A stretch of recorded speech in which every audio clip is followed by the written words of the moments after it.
introduction, I'm not a naval architect. I am designing yachts. I went back to school about 5 years ago and don't quite have my ticket, but I do have a couple of contracts, so I am becoming one. Normally when someone calls me at 10:30 at night, the temperature is 10 below zero, I jump out of bed, I get pretty angry. Who could be such a bloody fool to do this? But when I found out that it was Bill Bell and what was on his mind, I was not only pleased, I was flattered, and had a great many strong emotions course through me at the moment. Because by a strange bit of coincidence, it was almost 20 years ago to the day that the idea of the Triton was starting to develop. At the time, I and my family had just moved to Rhode Island from the Midwest, and after a couple of false starts, I finally landed a job in a little company called the American Boat Building Corporation in East Greenwich, Rhode Island. And as in most small companies, our duties were comprised about everything from production to sales to advertising to you name it. And one of the jobs which I had was working with Carl Ahlberg, who was the actual naval architect who drew the technical drawings for the Triton. And we were building a little boat at that time called the Sea Sprite, which was a lovely little 22-footer, which is still being built, still very much of a factor. And there was something about this man, Carl Ahlberg, as I got to know him, that impressed me tremendously as to his capabilities as a designer and his ability to design a beautiful boat and an excellently performing boat. I might just mention in passing, probably some of you have read of this, a Sea Sprite was sailed to Europe last fall, a year ago last fall, sailed to France, I believe it was, without incident, except when the Sea Sprite arrived and the owner jumped on the dock and fell and broke his leg. But while in this job, I did a little traveling, and one thing which kind of stimulated the idea of the Triton was the fact that a dealer down in the Chesapeake Bay named George Walton was bringing a wood family sailing boat into the States called the King's Cruiser. It was about 28 feet long. It was designed for family sailing. And he was selling, as I learned, about 30 of these a year. The concept of family cruising existed in Europe long before it really became a popular activity here. The King's Cruiser was an extremely popular boat. There were hundreds of them selling over there, and they were beginning to find a market in this country. So, as I was learning something about fiberglass and was impressed with the material, I really felt, and I still feel, it's the most logical material which exists for the building of a boat, particularly a sailboat. The thought that kept coming to me was if it would be possible to build a family cruising boat, perhaps similar to the King's Cruiser, about that size, that hopefully would be quite successful.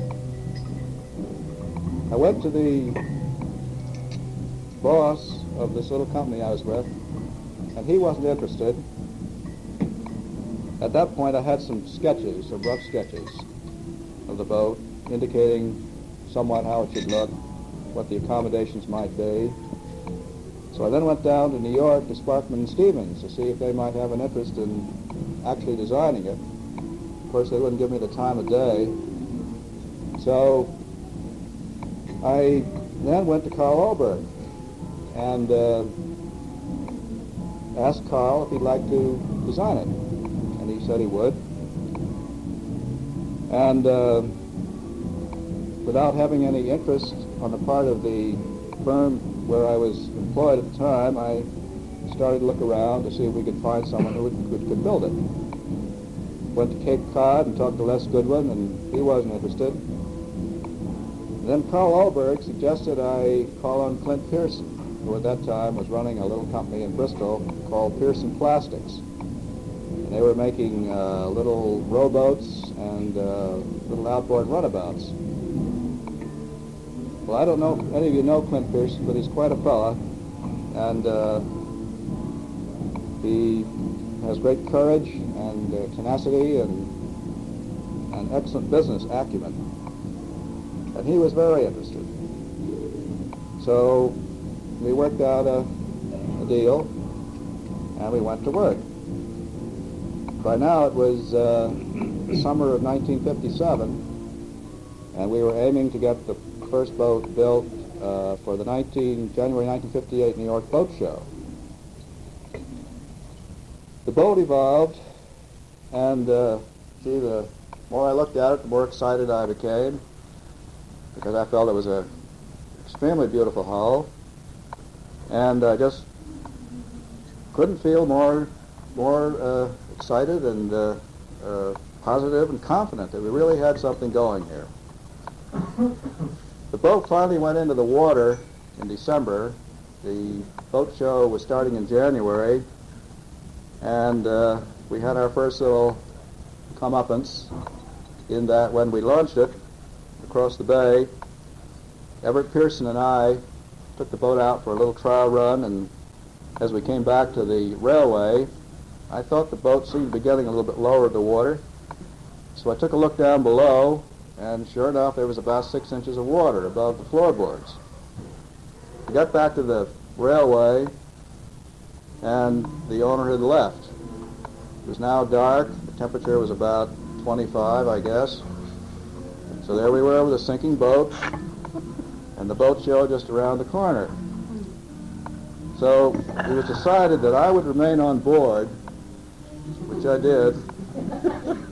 And I crawled back aft, and there was a little hole back in the skeg, and water was shooting out of it, so I put my finger in it. We tied the boat up at the dock, and Everett Pearson got in his car and tore across the bay to another shipbuilder, got a launch, got back just about as the water was, getting up to about here. We finally got the boat about 90% completed. We rented a low bed and a tractor, loaded it the night before the boat show about midnight, and unfortunately the tractor had a defective gear shift, so that every time it came to the slightest incline, it had to shift into low gear. 3 of us climbed into the boat. I think it was Everett Pearson and Clint and myself with our pliers, screwdrivers, wire, paint, saws. We completed the boat en route to New York, arriving at the Coliseum about 7 o'clock the next morning. We displayed the boat, and much to our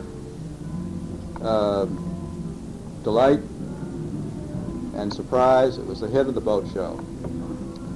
And as a matter of fact, I sold the first boat to a former classmate of mine, which was sort of nice.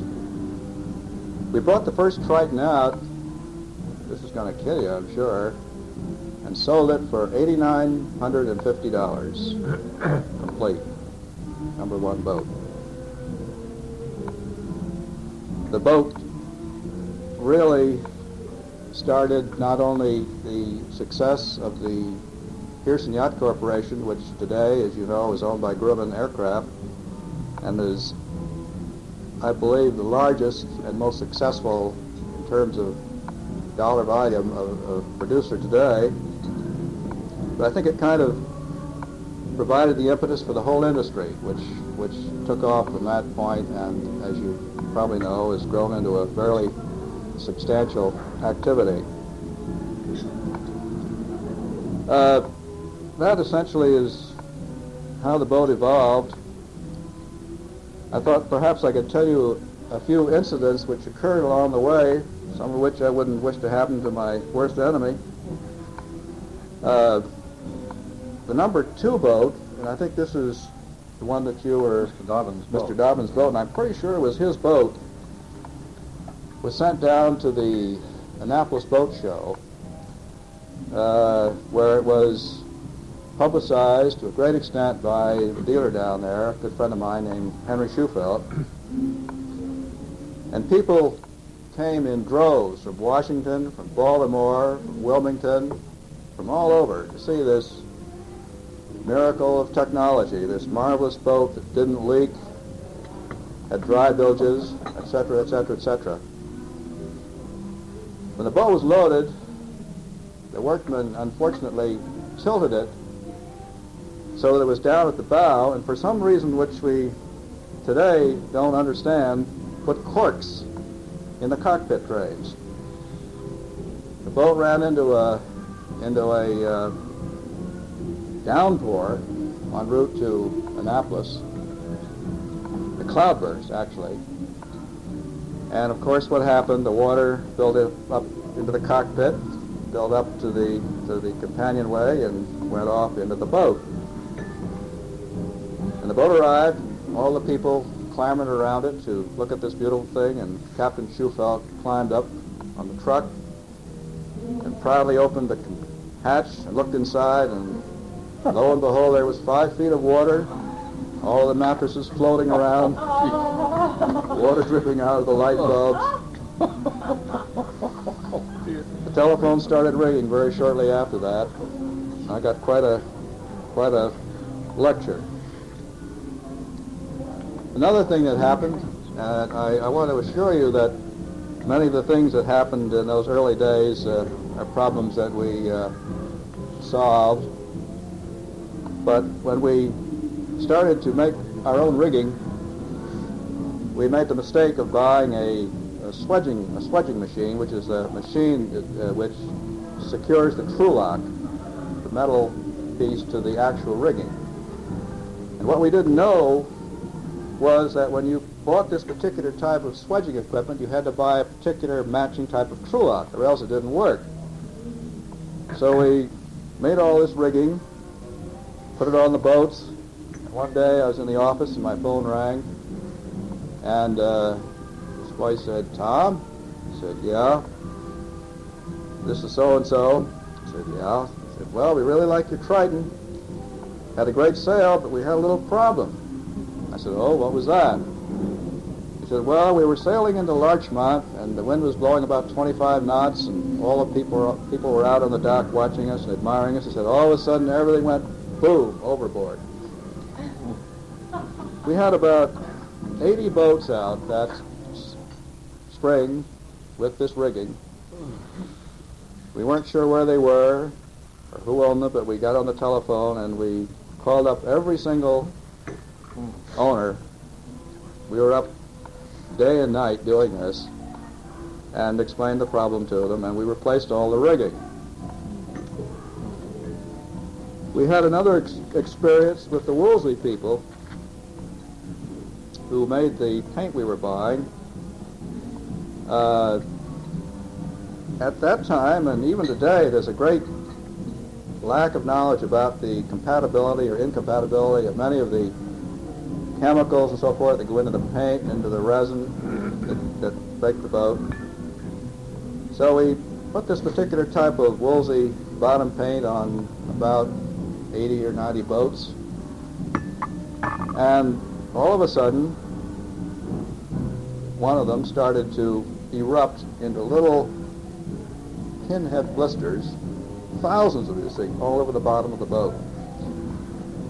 We called up Woolsey, and I will say to their credit, as you can imagine, the telephone started ringing again from customers all over the country who were getting these boats with these little things popping out over the bottom. And it was a chemical problem of some sort.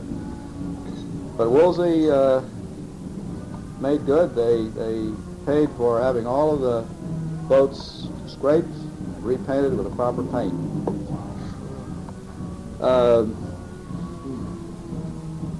One boat, actually this little incident happened twice, but one boat we sent out to Seattle, Washington, also didn't exactly endear us to our dealer out there.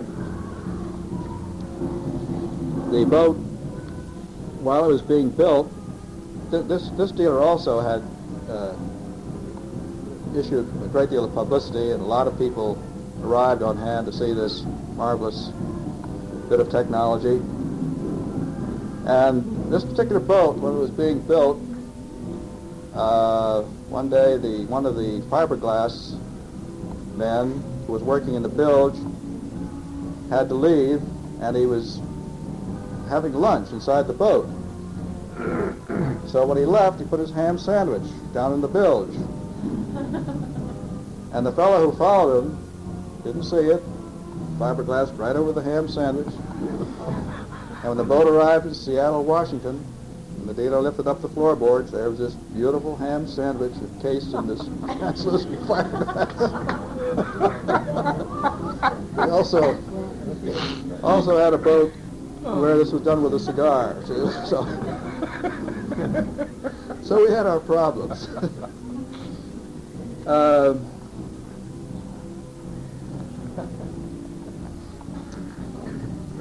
As a matter of possible interest, in the fall of 1958, we had this. This was turned out to be one of the best bits of publicity we ever had. But in the fall of 1958, we had quite a bad hurricane, and the next morning, Bristol Harbor was a mass of splinters and smashed boats. There wasn't a boat in the harbor, with one exception, that was in one piece. And there was a Triton that was tied up at a mooring during this hurricane, and it broke loose.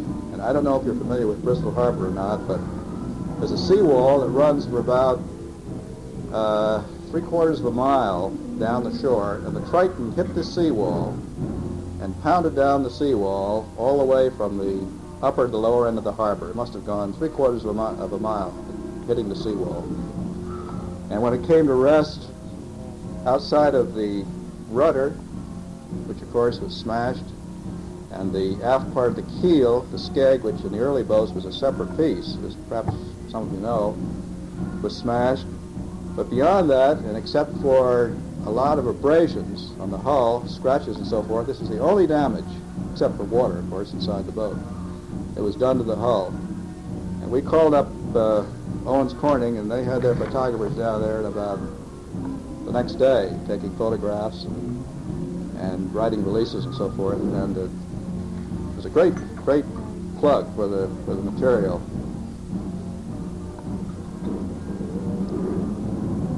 The esprit de corps of the Triton Association is really something. I, in the past, have gotten to know some of the members of the Long Island Association, and one summer we were cruising in a Vanguard, and we came into Stonington Harbor, and there were about 20 Tritons, I would say, rafted up, and I knew several of the owners, and they very nicely invited us to come tie up alongside in our Vanguard, which we did, and we partook of the refreshments, and we're all enjoying ourselves until about 10 o'clock at night, and I looked up and I suddenly realized that we were adrift. We were drifting away from the group, and apparently one of the Triton owners was so affronted at having a non-Triton boat tie up alongside that he cut our lines just to show us off.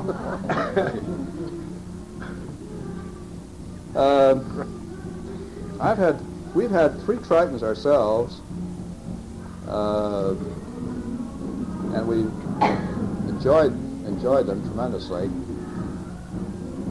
I was talking to Clint Pearson the other day about some business matters, and we both feel that if that mold were available today, and it's not, that it would, in our opinion, it would be a good selling boat because there's been a return after all of these IOR designs that have come out over the past several years, these racing machines and so on.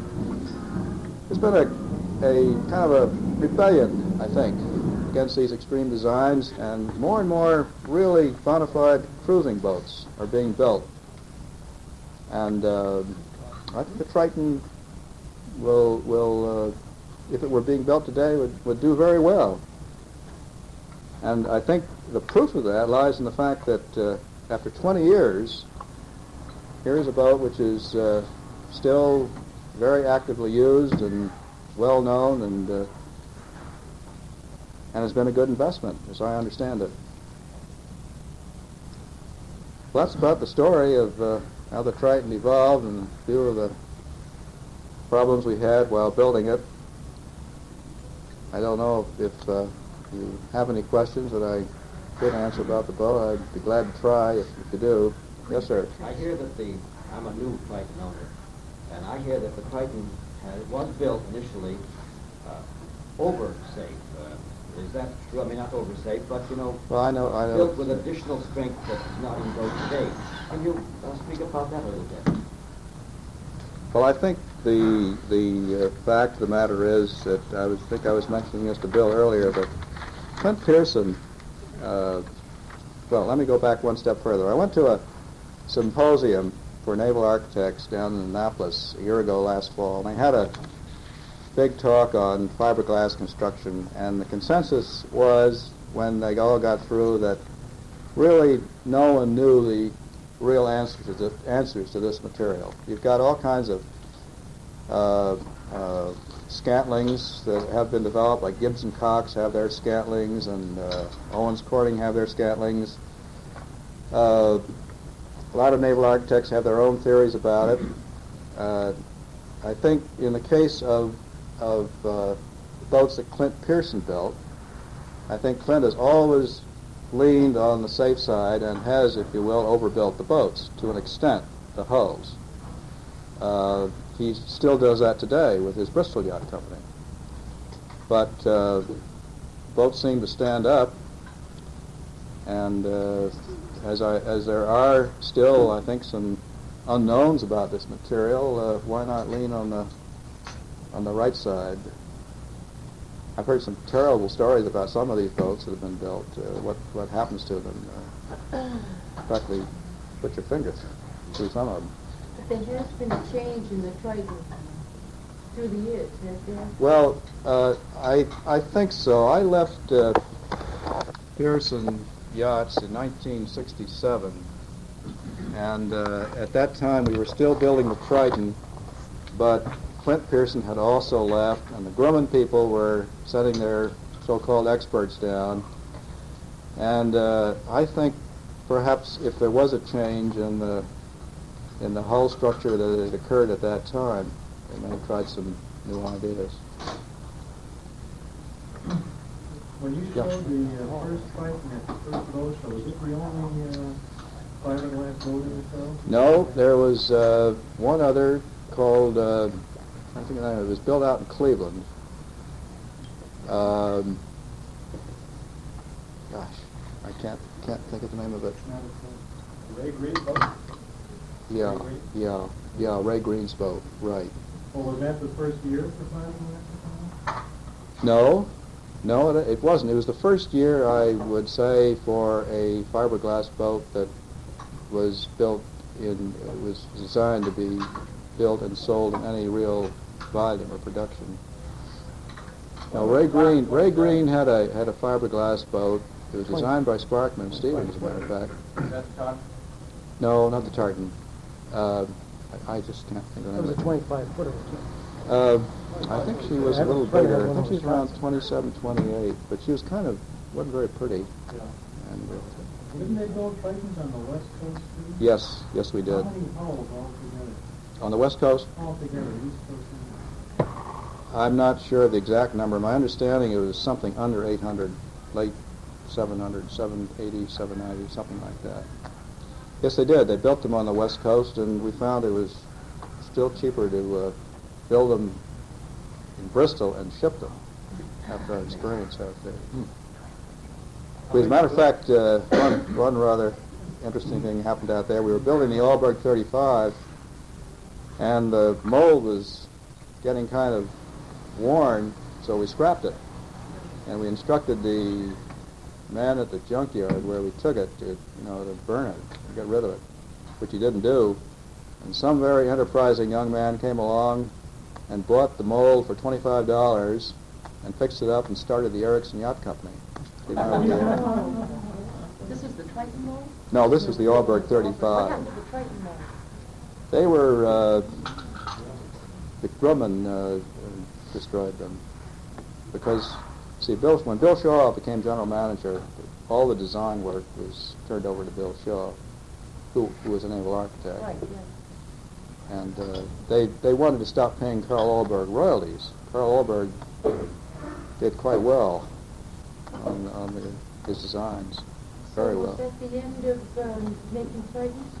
Is that Yes, point? yes, it was. For that reason? Yes, basically that's right. See, there was none of us had any conception that the business would go like it did, and that we would sell not only the Tritons, the ensigns. We were turning out ensigns 2 a day, like automobiles. And none of us, in our wildest dreams, ever thought the thing would go like this. And Grumman got tired of paying Carl Allberg all these royalties. So anyway, they turned the designs over to Bill Shaw, and that was the end of the Triton. How about that keel change, which I think occurred somewhere near hull number 300? What was behind that? You had a 2-piece keel, as you said, in the early boats. Later, Yeah. you had a single piece. I'm trying to remember why we did it that way, and I don't recall. I really don't. But my recollection is that they went to a 1-piece keel. I think there was a problem with the design, the shape of the design. You've got to be awfully careful when you design these boats, and you don't design them so that you lock the boat in the mold. Yeah.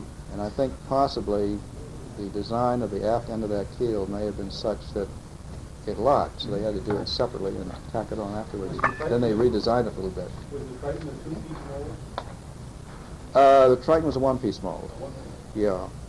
Well, deck was one mold, and the hull. The hull was a 1-piece It wasn't a mold. split mold. No. Oh, yeah.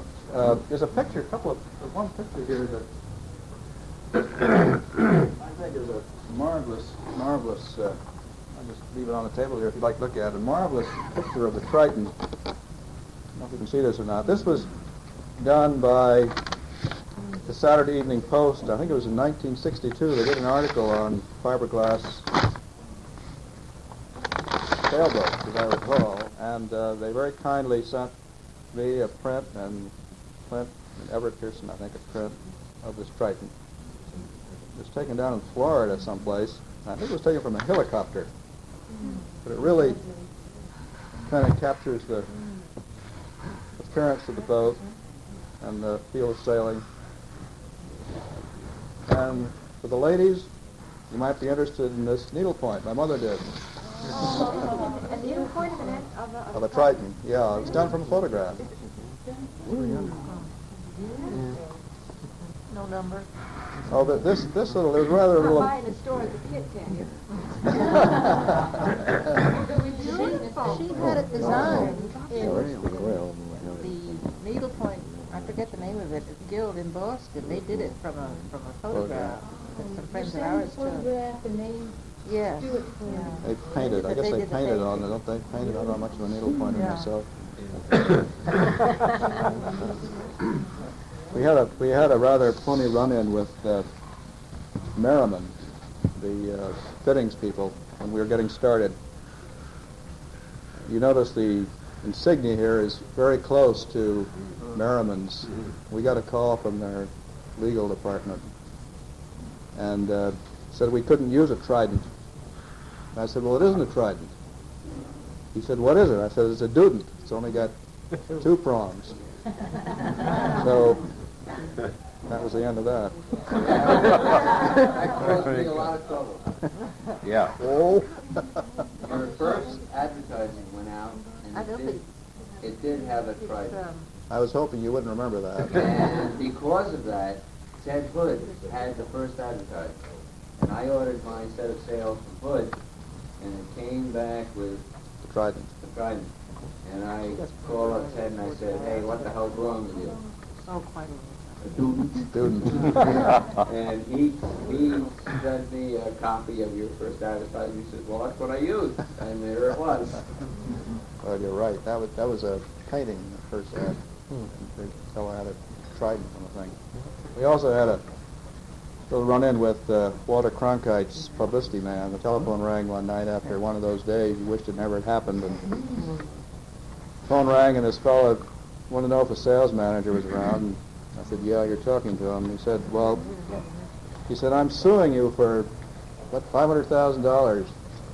I said, oh? He said, yeah, you mentioned the fact in one of your releases that Walter Cronkite owns a Triton, which we did.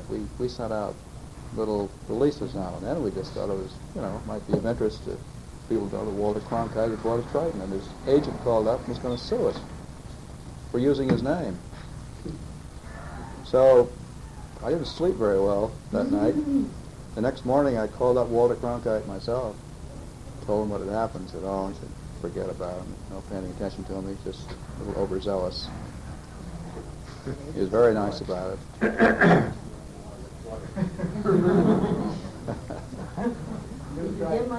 Yeah, new Triton. This being a new type of construction, were there some difficult things to surmount in the initial plantings and organizing of the construction? Well, the old saying of the blind leading the blind is about it. We did have some pretty good advice from a fellow named Tony Cobb, who worked for Owens Corning. He came down and helped us. But it really was kind of trial and error to begin with, because no one knew anything about it, really. Whose resins were you using? At that time, Yeah. gee, I don't recall. That was 20 years ago. I What don't about remember. something about when you put the sails up for the very first time and sailed for the very first time? What were your thoughts? Well, we were impressed with the way the boat sailed. As a matter of fact, I had one of the early Tritons when they were just going out, and I took the boat out into the bay one day down near Newport, and gosh, I was amazed. Well, that boat was, because there were no fiberglass boats, at that time, and we seemed to be going by all the old wood boats, just going right by. I'm like, we won some races around the island or something. Yeah, we Triton. did. Yeah. Well, the wood boats were awfully mad at us. Yeah. When the first Triton came out, was the main goal always, was it always a 7/8 rig in the beginning? It was until one year I bought a Triton and decided to experiment with a masthead rig. So I had the boat rigged with a mast that was 4 feet shorter, and the boom was 2 feet longer, as I recall, and we eliminated the jumper struts and ran the headstay up to the top of the mast. And the people on the West Coast liked it so much that they started to insist on having all the West Coast Tritons delivered as masthead rigs. But the original design was a 7/8. Most of the boats. I beg your pardon? On the East Coast, but on the West Coast, they didn't. On the West Coast, they were masthead, right. How many yawls? Oh, I remember perhaps, I'd say maybe half a dozen, maybe. Yeah. It gets kind of cluttered when you get that mizzen mast back there. I've only seen one in all the years. One. Yeah. Have you ever seen one? Yeah, it's in Bristol. Number 50. Is that?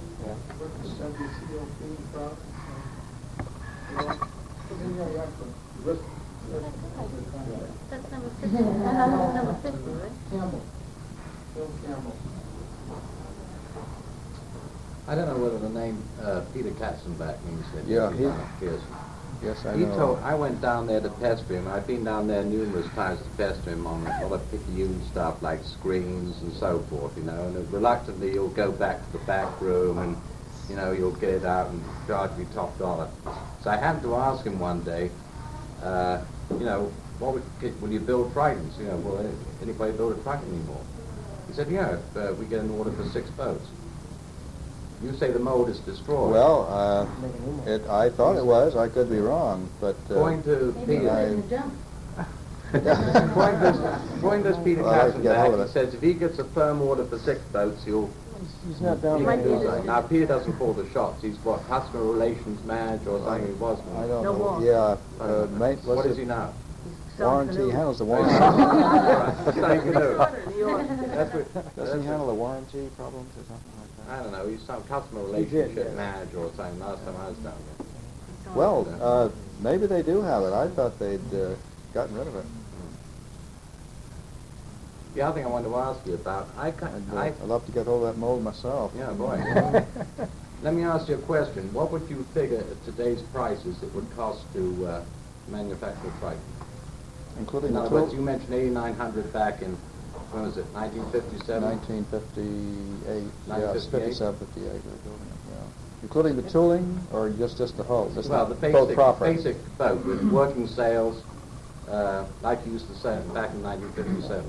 What would you say a dollar figure would be today? Today's prices. Yeah, I'm thinking here. Well, I would guess 18, 19,000. At least. Well, you know, I had my boat surveyed for insurance, and very interestingly, they list an insured value, they list a sale value, and then they list this thing called replacement value. He had that down at $22,000. And I said, what the hell is that figure? And he said that if we built a boat like that today, that's what we thought. Did that?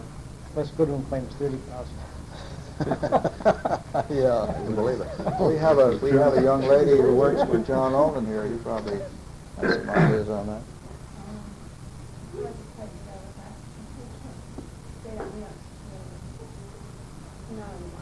Yeah. You know, I've read through a book. I know. No, we do have 2 on the market now that are up for 12. Remember when we put on 12,000 for our insurance, when we first was starting out, it was too much? Yeah, I know, I don't think so, but we couldn't replace anything that was done too, so it's justified. No, I was one of the people, because I had my insured for 10, Yeah, and then I was thinking of selling the boat, and I was told I could get 15. yeah. There's one for sale in Newport for 15, How old? 400 or something. Doesn't Well, matter. that's low. You should see the prices down the Chesapeake. They're very active down the Chesapeake Bay. They go anywhere from the very, very low is like 13.5 up to 18.5, depending on equipment. Oh. Really? We weren't aware of all that when we first, started discussing it. It's interesting to hear. I think what I've heard that most people who have had fiberglass boats with any kind of a reputation have had a good investment over the last 4 or 5 years. Some of the stories I've heard about the appreciation in value of the Hinckley boats are just unbelievable. You know, they had 60 or 70,000 in them, and now they're worth 90, 100. Glass. Fiberglass, yeah, Look what happened to West End when it started out. yeah. The price is almost doubled. Has it really? Almost Has it? doubled. You think the car and everything, all the equipment. Yeah, of course, resin is a petroleum byproduct. Resin. Oh, 3 years ago, they were $10,000 less than they are now. Is that right? Okay.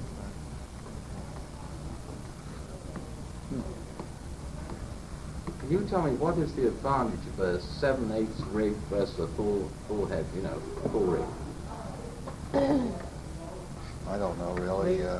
You've got a little higher aspect ratio, which is supposedly theoretically gives you a more efficient mainsail, narrower, call it a main. Yeah. when we had our masthead rig Triton, we took it out and sailed it against some 7/8s, and we couldn't really tell any difference Couldn't tell any as difference. far as the performance went. Did you experiment with putting a masthead rig on your 36-foot mast? The masthead rig on our 36-foot. I don't think I understand. You've got a 36 Oh, you mean on the regular Triton size mast? Right, that's your stock. Well, actually, we got Allberg to design the final masthead rig that was used on the West Coast, and his the masthead rig which he designed was longer than the experimental one I have on my own boat by I think 2 feet, which would have made it 2 feet, just 2 feet shorter than the Stock. right. Yeah. And I think you get into a situation of where rating starts to, you would be increasing your sail area.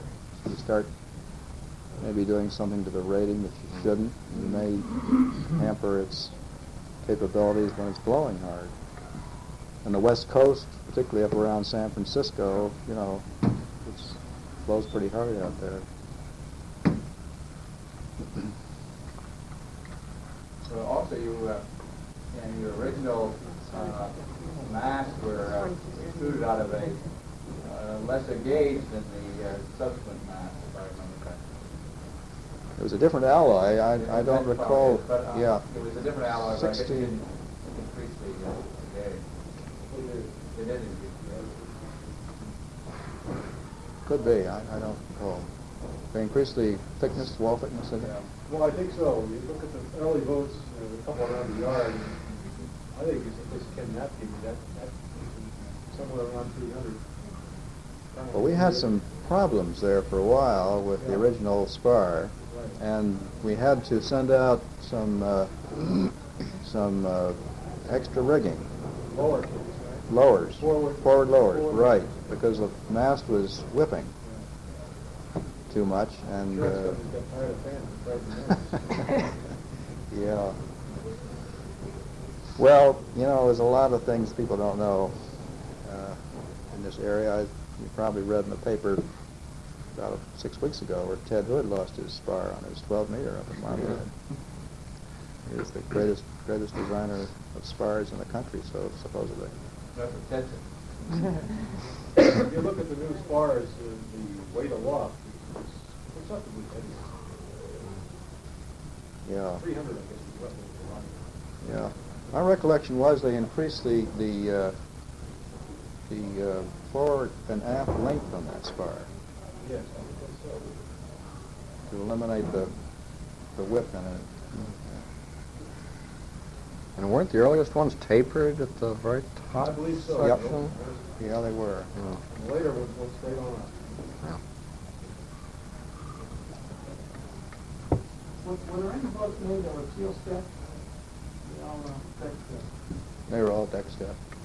That's the only way you could really get the room in the boat that we were after. The deck stepping and running the head right across the boat is something. Most boats before the Triton, you perhaps recall, the galley always used to be up sort of amidships. Remember in most boats? And the head was a little place on one side. And Well, the King's Cruise you talked about, I looking at one really seriously one time. There was no petitioning up in some of the no petitioning. 4 bunks and a head, right? All together. Apartment. Yeah.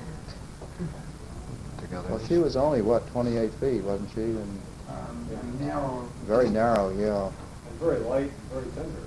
Very, yeah. Iron keel, I think, I recall. But in its day, it was a very popular boat.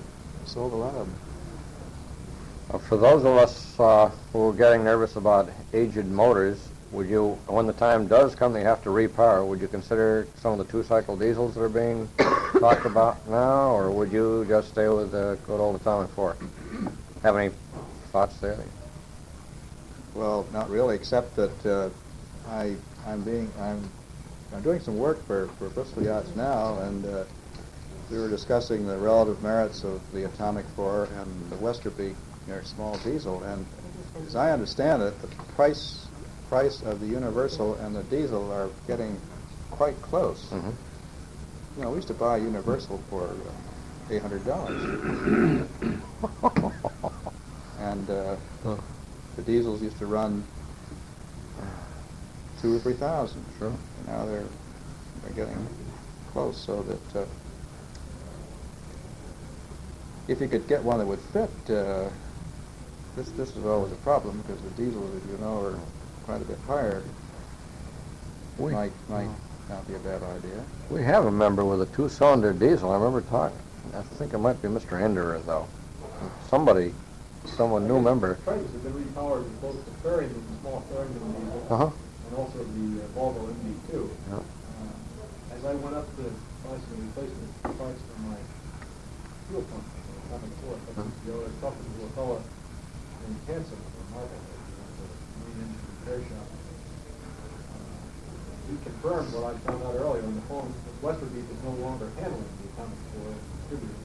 They'll sell out their existing stock of parts, but they're not handling them because, I guess, the ostensible reason, I guess, is that Westerbeek, the Universal has now come up with a diesel engine in their line, 16 versus diesel. I didn't know that. Competitive with the Westerbeek. Whatever.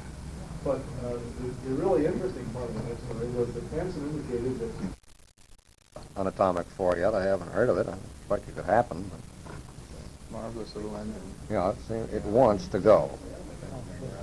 Yours is still ticking away, isn't it, Bill? Yeah. Bingity, bingity, bing. Oh, yeah. Same original engine? Oh, Sure, he yeah. doesn't say, but he's But you say it, we don't follow. Oh, yeah. I put 110 hours on the engine this past summer. Oh, yeah. Sure. Have a little engine hour meter. I ran 110 hours. I did a valve job on it a couple of years ago. But. We had this boat building in France one year. We had a Triton. A Frenchman came over, and I think he built about 5 or 6, and that was the last we heard of him. A French-built Triton? Yeah, built in France. Oh. Yeah, for the French market. Well, there's something that Triton people ought to know about. Huh? How do you get the mold? You make the mold himself, or? He bought a boat, and he made a mold from the boat. And I think there was a slight problem in collecting royalties from him. Carl has some words on that. Was the molded in non-skid deck right from the original? You don't mind if I sit down? No, please do. What's the what? The non-skid detail molded into the deck right from Triton number 1. Yeah. That was good. That's good footing. Whoever designed that was, knew what they were doing. Good. Well, it is about 10:30, and I think we're about due to close up with many, many thanks to our good guest, Mr. Potter. Mrs. Potter. Thank you for making the meeting possible. Very, very kind of you. For having us. And I apologize for having called you so late that night. I didn't mean to. That's just- Well, I would guess we are adjourned until March 2nd or 3rd or whatever we come up with. See that you're notified.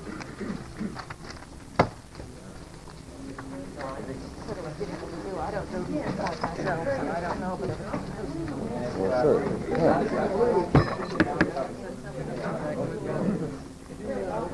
folks look at that picture. Oh, it's... Yeah. You're working with Crystal Yachts now? I'm doing some work for him, yeah. Yeah, I'm doing a couple of designs. That's a beautiful picture. It's got that non-reflecting glass. That's boy, I'd love to have picture of ours like that. Gotta put that horseshoe ring down on the counter. There's an awful lot of windage there.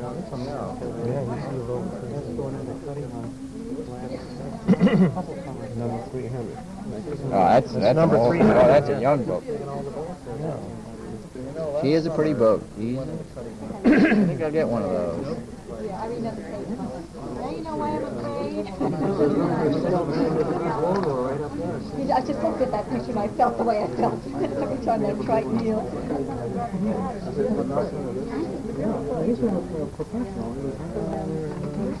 Something called photo.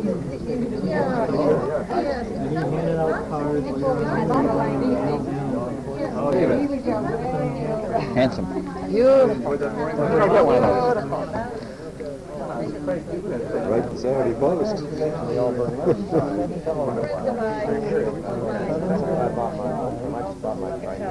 That's the sale? Yeah, looks like it.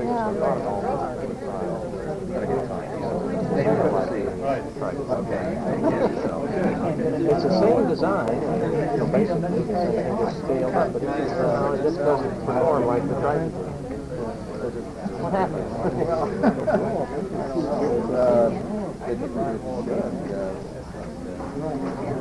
You got a displacement hull, and actually your speed is pretty much controlled by the length of the hull.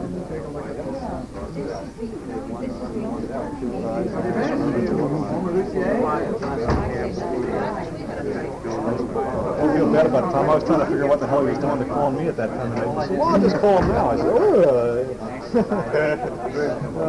but it could perform about the same.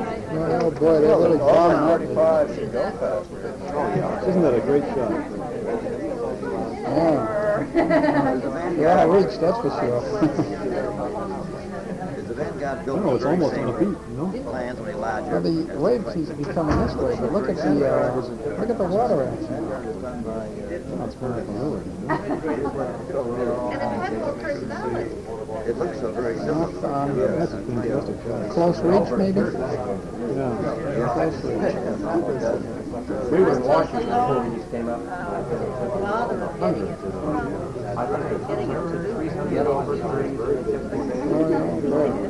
It'd be great to get some copies of that. So nice to hear you this evening. I think Thank a you copy very of my much. phone is similar. I'm Harry Johnson. Yeah, I know it. It's a neighbor of yours. We may see you again It'd be sometime. nice to be able to put your sale number on it. I have a gray one, number 491. Saw a picture where somehow they dubbed in the right sale number, right? Yes, What a blue. 491.